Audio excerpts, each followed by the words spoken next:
ஓம்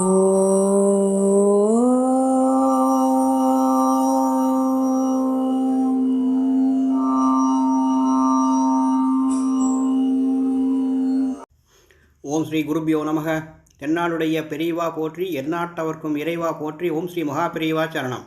ஆன்மீக அன்பர்கள் அனைவருக்கும் அடியனுடைய நமஸ்காரம். இப்போ நம்ம தொடர்ச்சியாக நமது மதத்தின் பெருமைகளை பற்றி மகா பெரியவா பண்ணியிருக்கிற உபன்யாசங்களை பார்த்துட்டு இருக்கோம். இதில் கடைசியாக வேத சப்தத்தின் மகிமையை பற்றி பெரியவா சொல்கிறா. சாஸ்திரம் என்ன சொல்கிறதுனா, வேத சப்தத்தை ரட்சிக்கணும், அதை ஜன சமூகம் முழுவதும் பிராமணன் பரப்ப வேண்டும் அப்படின்னு சொல்கிறதான்.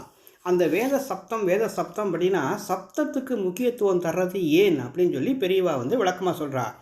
அதாவது சப்தம்ங்கிறது எப்படி உண்டாகிறது, எங்கே ஒரு வைப்ரேஷன் அதிர்வு சலனம் இருந்தாலும் அங்கே சப்தம் உண்டாகி விடுகிறது. இது பகுத்தறிவு சாஸ்திரமான சயின்ஸே சொல்கிற விஷயம்தான். அதாவது சில விதமான சலனங்களை உண்டாக்கி பல தினசான பேச்சு சப்தங்களை ஏற்படுத்தியிருக்கோம். சப்தங்கள் காதுக்கு கேட்கிறவையாகவே தோன்றுகின்றன.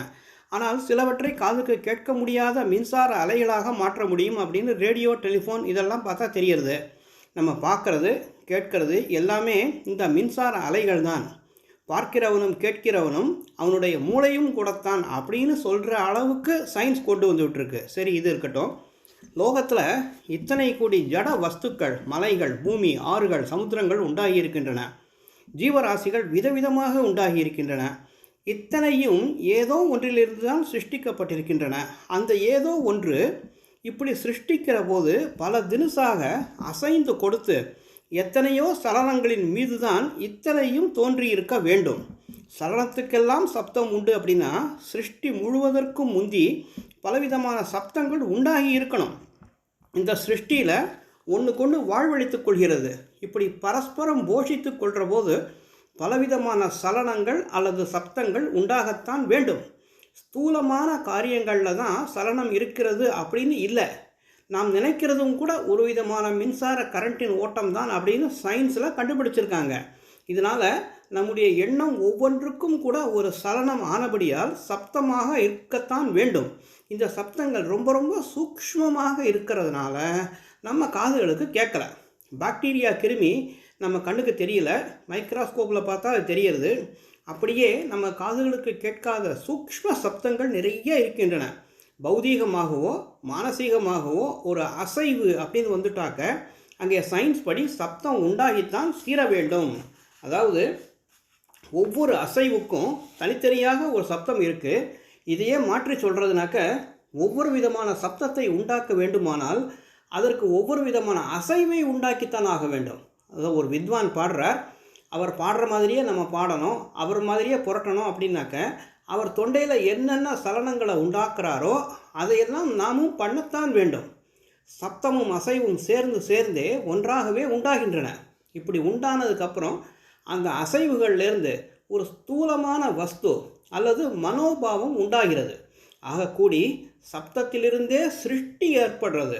இந்த பிராச்சீனமான தத்துவம் சயின்ஸ் பகுத்தறிவுப்படியும் கூட சரியானது தான் அப்படின்னு தோன்றது.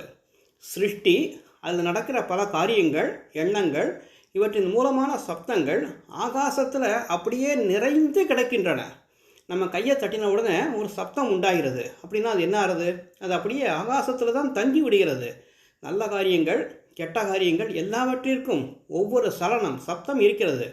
இந்த சப்தத்தை உண்டாக்கிட்டாக்க அது நல்லது அல்லது கெட்டதும் வந்து தான் ஆக வேண்டும்.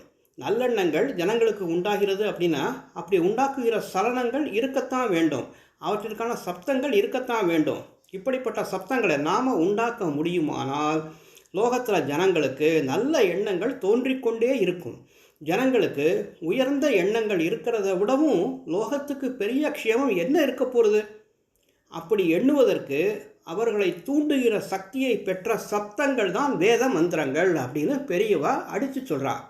அது மட்டும் இல்லை, ஜனங்கள் ஜீவிக்கிறதுக்கு ஆகாரம் அவசியம், ஆகாரத்துக்கு மழை அவசியம். லோகத்தில் ஒரு மேகம் உண்டாகிறது, அது மழையாக பெய்கிறது அப்படின்னா இந்த காரியங்கள் அநேக விதமான சலனங்களின் மீதே நடக்கின்றன.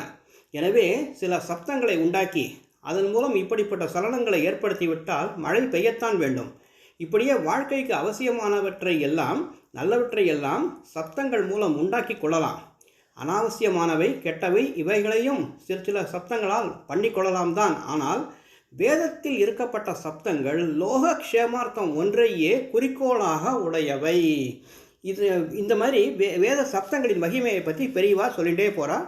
இதை நம்ம அடுத்த வாரம் சந்திப்போம். நன்றி, வணக்கம். மகா பெரியவா சரணம்.